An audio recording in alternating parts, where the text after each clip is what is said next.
Mainpuri cyber crime police ने जीवन बीमा दिलवाने के नाम पर ठगी करने वाले अंतर्राष्ट्रीय गैंग के 3 सदस्यों को गिरफ्तार किया है।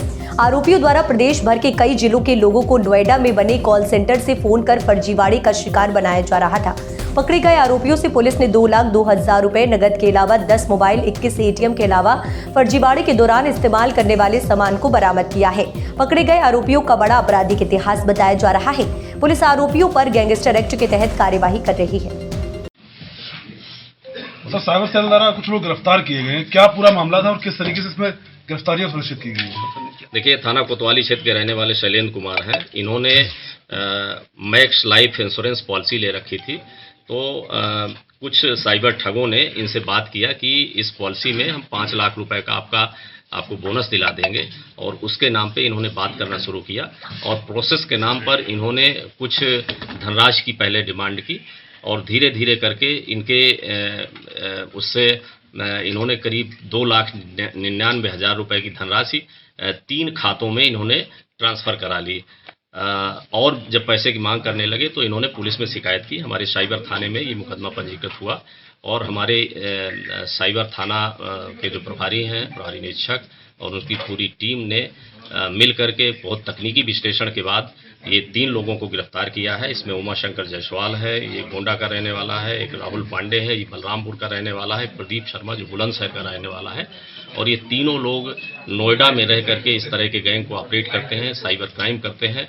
ये पूर्व में भी गोंडा से और हरियाणा से जेल में जा चुके हैं। तो एक शातिर किस्म के साइबर फ्रॉड करने वाले अपराधी हैं और इनकी मॉडस ऑपरेंडी यही है कि ज़्यादातर ये लोग विभिन्न एजेंसियों से डाटा ले लेते हैं और वहाँ से सारा डाटा लेने के बाद फिर ये इस तरह के लोगों को कॉल करते हैं जिनका डाटा इनके पास होता है और अपनी विभिन्न प्रकार की मीठी मीठी बातें करके और झांसा दे करके पैसा देने का लालच दे करके ये इस तरह का फ्रॉड करते हैं। तो एक बड़ी सफलता है जो ये 3 लोगों को पकड़ा गया है। इनके कब्जे से 2 लाख रुपए नगद बरामद हुए हैं जो इन्होंने इस खाते में डलवाए थे। 10 अदद इनके मोबाइल मिले हैं, 11 एटीएम हैं, 19 सिम कार्ड हैं, 3 बैंक खाते हैं जिन पे इन्होंने पैसा डलवाया हुआ था, लैपटॉप भी है और एक बुलेट मोटरसाइकिल इनके कब्जे से बरामद हुई है। तो एक बड़ी रिकवरी है और साथ ही चूँकि इनके पहले से ही ये इस तरह के शातिर अपराधी हैं, मुकदमे कायम है, तो इन पे गैंगस्टर एक्ट की कार्रवाई की जाएगी और आगे भी बड़ी कार्रवाई इस पर की जाएगी। सर, इनको ये जानकारी कैसे होती है कि ये इनका नंबर है और ये पॉलिसी इनकी इस तरीके से ये डिटेल देने वाले भी तो?